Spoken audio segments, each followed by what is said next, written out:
তৃণমূলের নেতার থেকে বেশি নেতাদের আত্মীয় স্বজন এবং প্রেমিকাদের বাড়িতে কোটি কোটি টাকা এবং সোনা পাওয়া যাচ্ছে।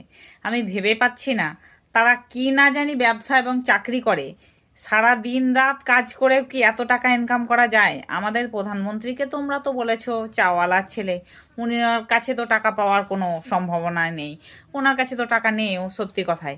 তো তৃণমূলের আমলে আমরা দেখতে পাচ্ছি 52 কোটি টাকা টুলু মণ্ডলের আত্মীয়র বাড়ি থেকে 15 কেজি সোনা, যার টাকাতে হিসাব করলে কতগুলো শূন্য হবে। আমার মাথার চুলের থেকেও বেশি বাবা, আমার চুলগুলো চিন্তা করলে হয়তো উঠে পালিয়ে যাবে, আমার চিন্তা করেও দরকার নেই।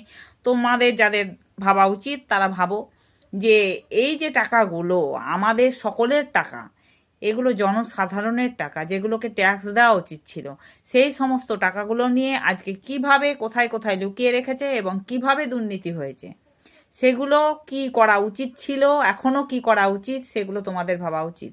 আমাদের বিজেপি সরকার এসে কিভাবে দেশটাকে উন্নত করার চেষ্টা করছে, তার সত্ত্বেও তোমরা আমাদের বিজেপি সরকারকে গালাগালি করছো, আমাদের প্রধানমন্ত্রীকে গালাগালি করছো।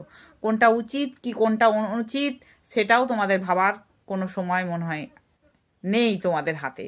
কিন্তু আমার মনে হয় তোমরা একবার ভেবে দেখো, তোমাদের সামনে সেটা পরিষ্কার হয়ে যাবে। আর কিছু বলার নেই, এগুলো দেখার পরেও যদি তোমরা চুপচাপ থাকো তাহলে আর কিছু বলার নেই। তোমাদের কি মতামত অবশ্যই যেন কমেন্টে জানিয়ে যেও।